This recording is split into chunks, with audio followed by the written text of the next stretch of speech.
United Talk Time on podcast. It's the Sutton Podcast. And there it is! Sutton United of the GM Vauxhall Conference have put out First Division Coventry City, winners of the FA Cup themselves less than 2 years ago. And what a moment to enjoy for the fans of this Surrey side. They've had their moments before, but never one like this. But the whistle goes now. Delight for Sutton United. Sutton United from the National League are through to the last 16 of the FA Cup. No longer English football's perennial non-league club. A 123-year crescendo reaches a new peak for Sutton United, who are promoted to the Football League for the first time. Hello and welcome back to another episode of Sutton United Talk Time and Podcast. I'm sticking with this name, the Sunday Service. Yes. Joining me today is Andy Kay, who's been on before, but I'm going to ask some of the same questions because it was one of the ones where the recording was left a bit to be desired. So hi Andy, how are you? I'm good. How are you doing? I'm very well, thank you. As I said to Andy beforehand, I haven't quite worked out how to get the sound clips on here, so you are going to be spared from the "Who are you" chant. But give us a little bit about your Sutton history. It definitely didn't come through properly last time. I know you've been supporting for a year or two. Yeah, just a couple of years. It's good to see you're not eating crisps this time, unlike last time. Well, that's what it sounded like. Oh, man. Yeah, okay. My Sutton United history. That's my first game in September 1987. It was a GM Vauxhall Conference home match versus Boston United. We lost 2-1, I believe. I think it was on the 5th or the 12th of September. I think that was also the day that Vern Pratt made his debut for Sutton. For those of you who remember the commentary side, he was on number 5 that day. And been supporting ever since. I was massively fanatical for the first few years.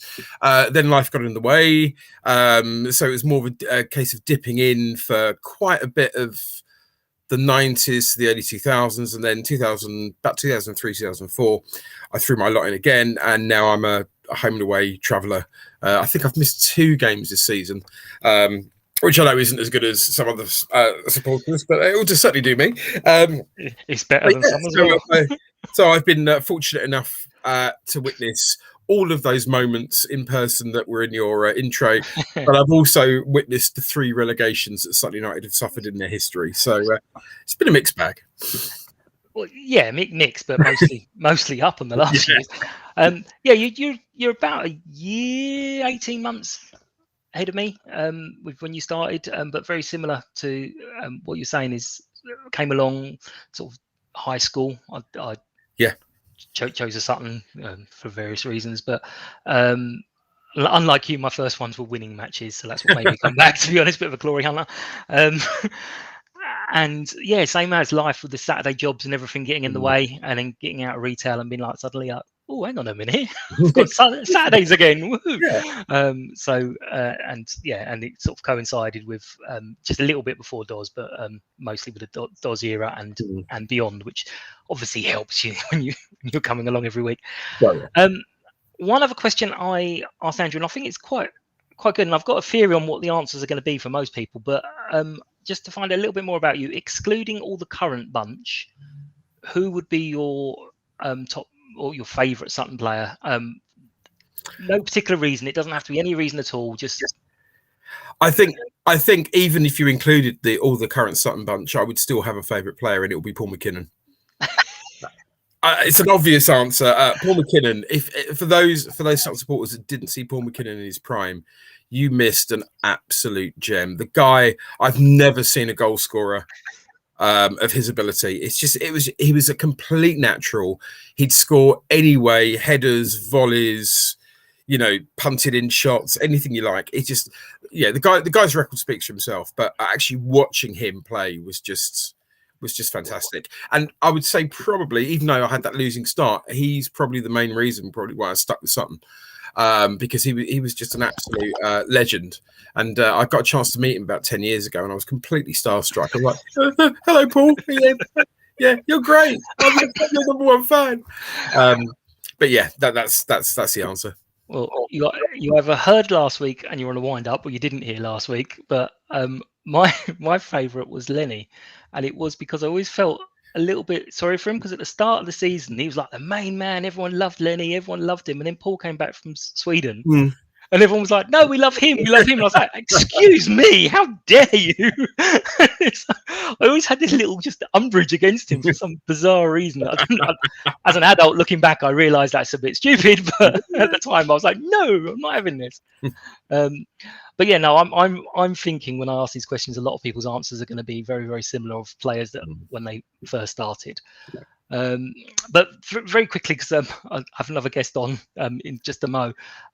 We want to quickly talk about Bristol Rovers match, and you were there. How was it? How was the overall thing? From my perspective, really disappointing. Bristol Rovers were one of the poorest sides I've seen all season. They really had nothing about them. They were really poor up front. They couldn't really hold the ball very well. They were overly physical, and certainly physical in a way that doesn't really prescribe to the letter of the law. But I think the more disappointing thing is that you can only play a team that's in front of you, and whatever that team throws at you, you have to try and do what you can to kind of match them and beat them. And I think we just had a really bad day in the office. There was there were a lot of players, I think, yesterday who really had off days. I think, again, off the top of my head, I can think of 2 or 3 players that I thought, conducted themselves well, but I think overall we were really off the mark.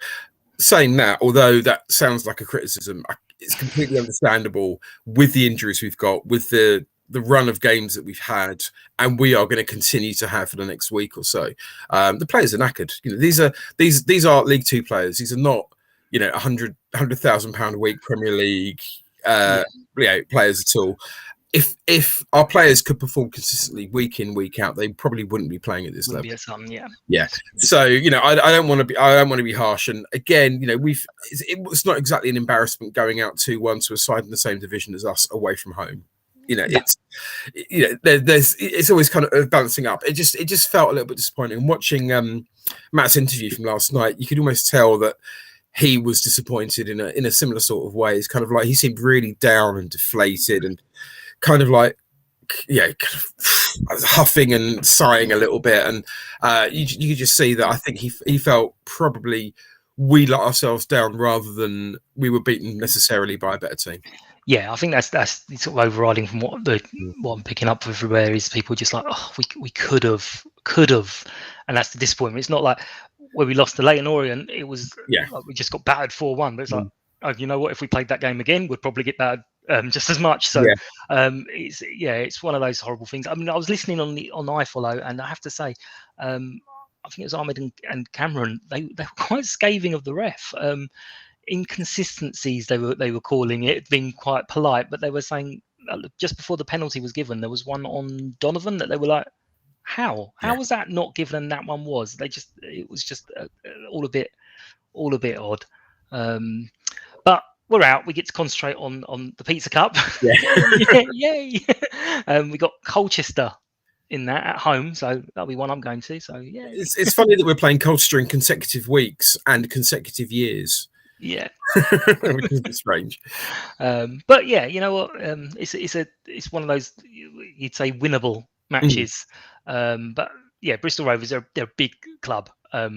Of obviously building up to it and trying to steal things from other people's podcasts. I was listening to a couple of their podcasts, and they have huge crowds, and they're definitely a League One / Championship club rather than League Two. They're just going for a dip at the moment. So I don't know whether this is the FA Cup or not, but the Bristol Rovers crowd yesterday was the loudest crowd I've heard all season. Yeah, they were really, really.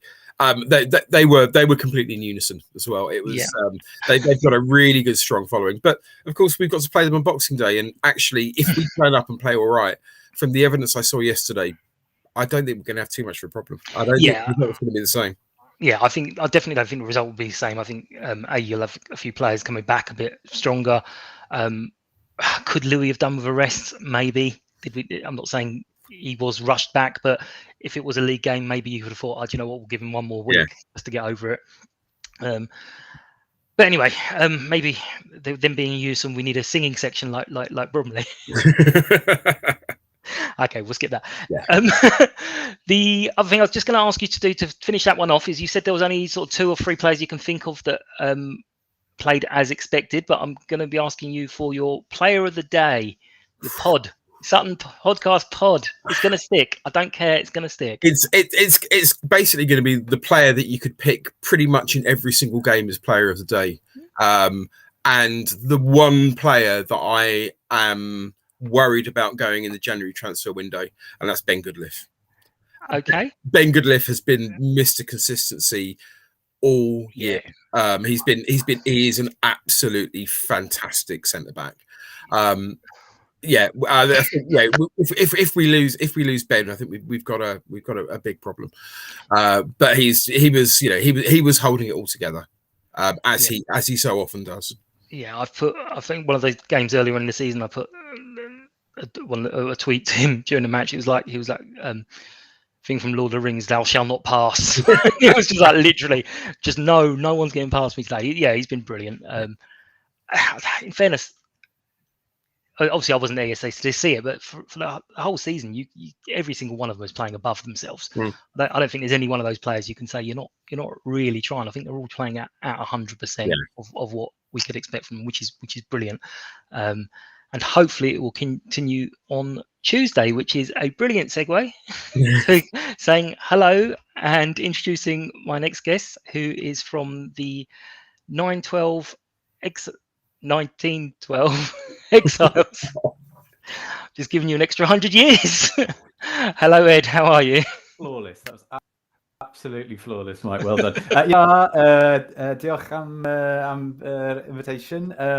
Thanks very much for inviting us on. Good afternoon. Happy to look ahead to Tuesday night. I think it's fair to say Newport fans are quite excited about this one. Firstly, because we've not played Sutton for a good long time, but we have just had the benefit of 10 days without a game because we allowed ourselves to get knocked out of the FA Cup early so that we can focus on the league. So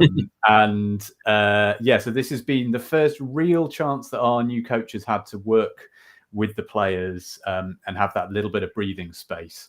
So I think there's quite a lot of expectation at our end of the M4, and I think we're rather hoping that this will be where the season starts in earnest for us. We've started reasonably well and results have been good. We scored a lot more goals than we have in previous seasons, but I think there is that feeling in the camp that this could be the moment when the rocket boosters go on and we really start to make some progress up the table. And you may be the unlucky victims of that, but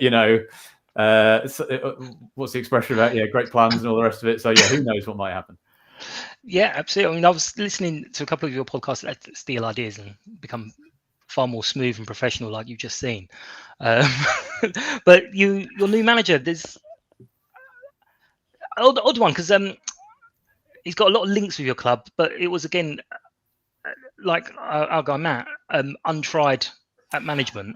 Yeah, I mean, in a weird way, although he's not been in the managerial hot seat, he actually comes, I think, with an awful lot more experience in general terms, probably than Mike Flynn had when he took over, our previous manager. I mean, the thing with James Rowbury is he'd been the first team coach up the road at Cardiff City, who are, there's a rivalry there, but it's very much a one-way rivalry. So he'd been a coach at Cardiff City. Prior to that, he had not just been with the FAW, the Football Association Wales, but he'd been there. Really their kind of star in the making. He's the youngest ever manager in Wales to get all of his badges, and he'd been working with the national setup and within the FAW. He had done some coaching previously at Newport. So as a coach, he comes extremely well prepared and extremely well recommended, and is seen as being a very bright young thing. He also, grew up in Newport. He was a ball boy for Newport in the days when we were playing in exile over the border in Gloucester. So, his local credentials are impeccable, even just as much, if not more so, than Mike Flynn, who, was another Newport born and raised lad. So it feels as though we've been very lucky recently with having managers who understand the unique history of Newport as a club, who've, were a league club, then went bust, and then kind of rose back up through the leagues, and playing in exile and all the rest of it. So James Rowberry is someone who I think we've got very high expectations of. The early signs have been really positive. It's been kind of evolution rather than revolution. He's come in, stuck with more or less the same system, but the tweaks he's made have been noticeable. So we've been playing, this sort of 5-3-2 system with wing backs. Mike Flynn very much liked a hard man midfield general type who would, smash into the opposition players early on, let them know they're in for a game, all of that stuff. James Rowberry plays with a much more high tempo midfield. They're not the biggest lads, but they chivvy and chase and force opposition players into making mistakes. And then we counter and we hit teams very hard on the break. So we're quite easy on the eye, which has not always been the case in recent years. If you ask any other side who's been around Division 4 for a while, that that a lot of teams still have this idea that Newport are quite an agricultural sort of team, but actually they're increasingly now playing some quite nice football. Lovely. Well, you're coming across us with a bunch of injuries, and we're not playing at all as we would hope. Wouldn't you agree, Andy? Yeah, it's been slightly, feels like a bit of a deflating balloon over the last few weeks. I mean, when we went up to Tranmere and won 1-0 there, I don't think that scoreline reflected how well we played. We were really on our game. We just took it to Tranmere. Tranmere didn't have an answer, and that was probably one of the best games of the season. Then we've kind of impressed and not impressed at the same time. And we've spoken about that in Orient, which has always been, we kind of brush over that one. Then there was the 2-0 at home to Mansfield, where actually we were just efficient without being spectacular. It was a good performance, but it just didn't look like it. And then we had the awful game against Stevenage in the Pizza Cup. But they don't count. Though. No, they don't count. We won a penalty shootout. I'm counting that. 3 penalties on the bounce save. Yes. See, it seems to me that what generally happens with the sides who come up from the conference is because that is such a hard league to get out of, and to win promotion, you have to be consistently good and have a real kind of winning mentality amongst your players, that teams come up and then that winning mentality kind of gets them through for the first 3, 4, 5 months, and they more often than not will finish kind of mid-table in that first season, or even top half of the table. But the fuel starts to run out in the tank kind of Christmas-ish, because it's a lot more games. You've got all of the extra kind of cup competitions, and it's physically so demanding. But and my perception of Sutton on the bits that I've seen and the bits that I've heard is that that's exactly what's happened to you. You've come up, played really well. You're higher than us in the table at the moment. But yeah, it does. You do start to get to realise this time of year what a slog 4th division football is, and that there are some teams who are very tiring to play, including Newport, I think, and it does start to gradually grind down your squad a little bit as time goes on. I think that's a very interesting point. I think it is, again, it goes with entertainment value versus results, and I think actually, we've probably been slightly less entertaining than we could have been, but as we showed against Mansfield, we can still get those results. Same with Barrow. It wasn't a spectacular game at all, 1-0. And I think that's the kind of difference between the kind of success and a failure in a season. Because I think you're absolutely right. It will grind clubs down, particularly ones that are non-league, particularly ones who have come into this completely new after 123 years or however long it is. But it's more of a case of just making sure that those defeats end up being draws, and those draws end up being wins in any way they can be. So again, we're going to be playing you at the end of a very, very tough schedule. You guys, and then Bradford on Saturday. But I think the mentality within the players is pretty strong. It's one thing I've noticed about our manager in particular is that he doesn't really try and build a team around one player. He's very much a kind of well, every cog is important. And we don't really have a star player as such. People have their favourites, of course, but there isn't like almost a standout player, with maybe the exception of Ben Goodliff, as I mentioned earlier. But the team isn't built around him. The team is built as a team. So it's that mentality. And the thing is, when we've had players that would have been normally starting 11 players and they've got injured and somebody else has come in, invariably they've done either an identical job or in some cases a better job than the player than they replaced. So it's going to be interesting to see how it goes. I mean, obviously coming to a place like Rodney Parade on Tuesday, if we come away with a point, we'll be happy. But I certainly don't think we are going to be going there to get a point, if you see what I mean. A lot of clubs will come, particularly on a cold midweek in December, and just like, oh, actually, let's park the bus, guys. Let's come away with a draw. Don't think we're going to do that. It might work. It might blow up in our faces, but we'll see on Tuesday. Just one little thing I want to just mention. Did you say 4th Division football? Yeah, sorry, I'm still very old-fashioned. Yeah. I was like, hang on a minute, how old are you? I barely remember. Other things I was listening and reading, your club very much, and Sutton, there's a lot of things that we're doing very, very similar. And I've heard you guys referring to a lot about the community club. Yeah. And you do a lot in the community. We kind of, I don't know how much you know about us going up, but that was one of the biggest concerns for us when we got promoted. Obviously the pitch, and everyone was like, you just want the pitch because it's a magic pitch and you win all your games on it, which, by the way, we've had more injuries since we've had the grass pitch than the entire time we had on the 3G. I'd just like to mention that. But our biggest concern when we come up was, actually, no, we've got a whole bunch of other teams. We've got ladies teams, the disability teams, all these kids playing on that pitch. So how do you guys fit it all in? Is it... Yeah, I mean, well, we're tenants to the rugby club, so the Newport Gwent Dragons are the kind of main tenant at Rodney Parade, and then we sort of play around them. And actually, in fairness, for the first few years that was really hard, and especially this time of year, we'd be playing on what was like a ploughed field for December, January, February, and in fact, last season we had to play a few games up the road at Cardiff City because the pitch was unplayable at Rodney Parade.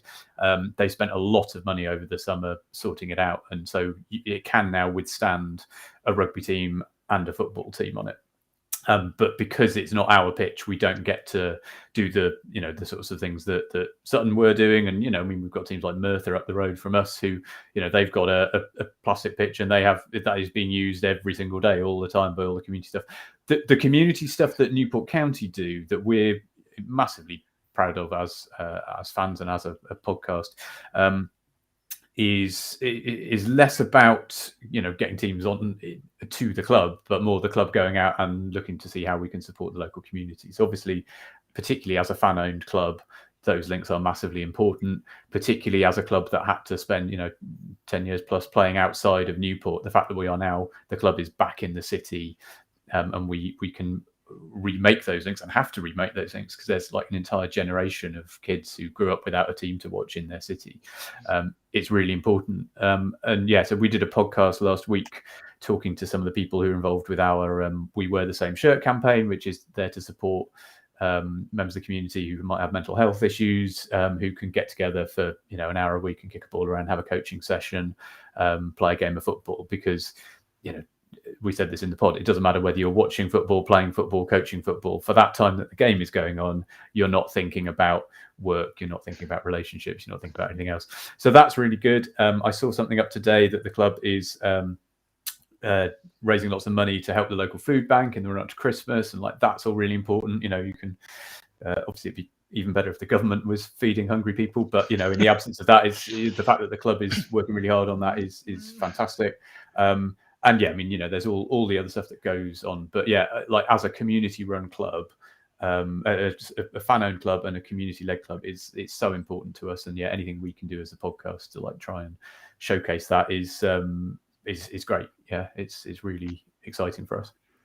Yeah, I mean, we don't have an awful lot of that at the moment. I'm very, very forgiving of our guys because literally since we got this promotion, it has been non-stop trying to get every single little detail sorted out. I'm sure they're the exact kind of things that we're going to be involved in, especially when, well, a lot of our supporters are very, very conscious of these things as well, aren't they, Andy?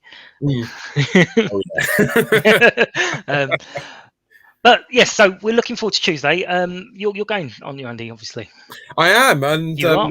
I was just thinking back to the previous times I've seen Newport.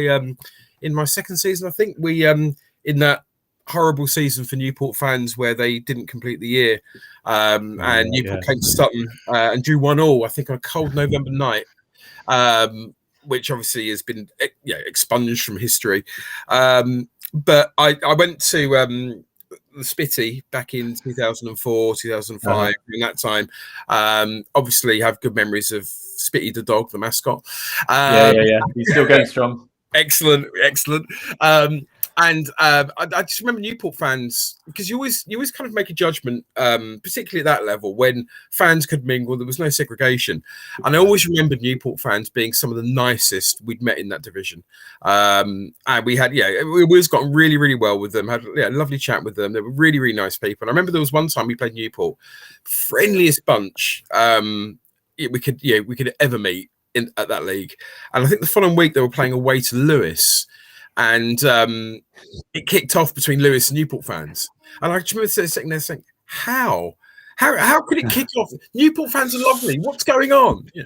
Well, I think like any club, there's we have an element, but we are a nice bunch. And I think for those certain fans who haven't been since the days at Spitty Park, which it got us back playing in the city, but it was a pretty utilitarian athletics ground, with a track around the outside, windy suburb of the city. Those who are coming to Rodney Parade on Tuesday night, it's like a 15-minute walk from the station. It's a minute walk from centre of town. There are some good pubs for pre-match. If you find yourself wanting somewhere to go, then Ye Old Moringa House is a Sam Smith's pub, which does very good beer and good food. And over the road from that is a place called Tiny Rebel that is a sort of local brewery, and their beers are very, very good as well. So those are my two top recommendations for any fans.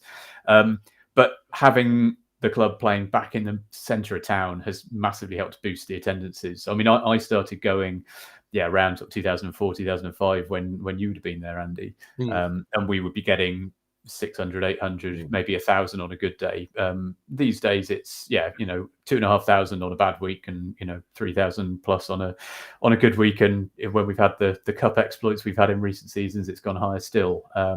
And Rodney Parade is a nice it's a very old-fashioned ground, but it's a nice ground. There's a mix of terracing and seating. There's an old stand, there's a new stand, but it does create a good atmosphere.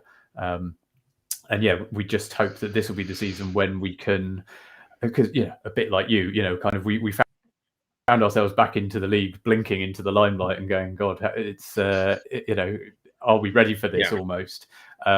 And we've had a lot of change over the years, becoming a fan-owned club again whilst back in the league and nearly getting relegated. It's been it's taken us a while to kind of steady the ship and now start to look for promotion, and we've had a couple of playoff final defeats, but I think there's a feeling that things are now starting to align, and this has been the season where all right, we've had to change coach halfway through, but the system seems to be working. It's a good set of players, and I think crucially this season we've started scoring goals, not just by being creative in midfield, but we've now in Dom Telford got a striker who can find the net. And I can't remember the last game he didn't score it. He just keeps popping up and finding goals, and is just on this sensational run of form.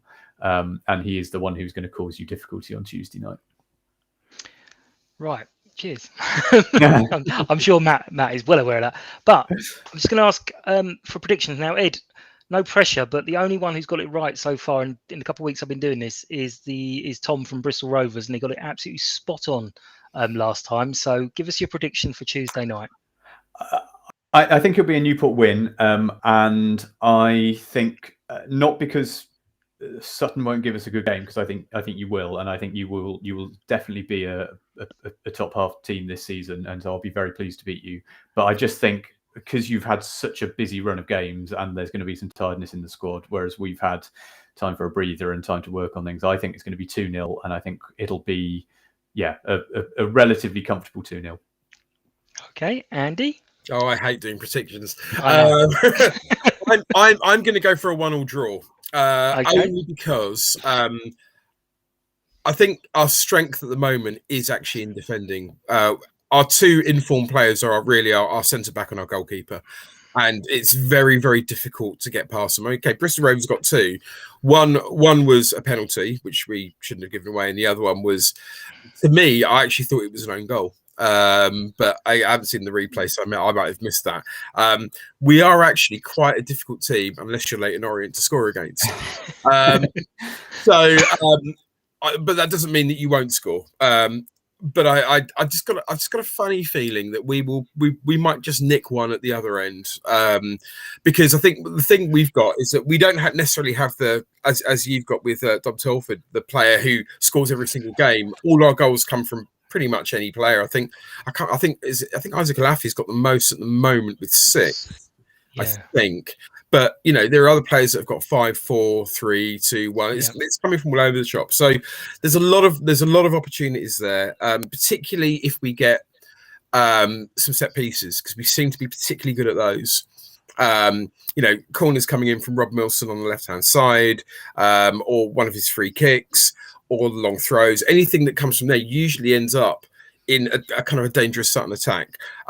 There are the occasions where we will run 60 yards down the pitch and score, but they're few and far between. So I think I'm going to go for a 1-1, and a really entertaining, hard-fought League 2 game. If it is that, I'll be very, very happy. But I'm sure the best team on the night will win. Well, I've gone far more scientific. I've let Football Manager decide it for me and did it on holiday mode, unemployed, and 2-2 is the score it's come up with. Must say, all the way through the season, it's come up with only one of them correct, and only 2 results correct. So I'm not holding out an awful lot of hope, but it's better than my other system anyway. So, so I've gone for 2-2. Predicted score on football web pages as well. I didn't know that this was a thing. If you go to football web pages and go to their predicted final table, it gives you this kind of complete random table. Below that table, it will say, and here are the results that we've predicted will happen to create this table. So you could try that one. It's probably less scientific than Football Manager. This all sounds like witchcraft. Yeah, exactly. Yeah. None of it's true, and we all know that. But no, thank you very much, gents. It's been lovely. I will wrap it up there. I hope it's a good game. I hope it's not too cold in Wales. I'm sure I'm going to have Jared on to talk about it. I'm sure he'll be delighted because it's one of his nearest matches this year. Got a fan comes from every home game almost, or pretty much every home game, I think, all the way from, is he Swansea? Swansea, yeah. Yeah, he's in Swansea, so he comes all the way down. So he circled this one really early in the season. So, and I believe he's actually... It'll be hard pushed to be colder than Bristol was yesterday. Yeah. Absolutely freezing. It was. I was all right. I was sitting at home. I was fine. Yeah, t-shirt weather I was. But yeah, thanks a lot, gents. And if anyone gets a chance, please listen to Ed on the 1912 Exiles podcast. I got it right this time. Excellent. Yes. All right. Thanks a lot, gents. See you soon. Take care. Thanks a lot. Take care. Bye. Bye-bye. United!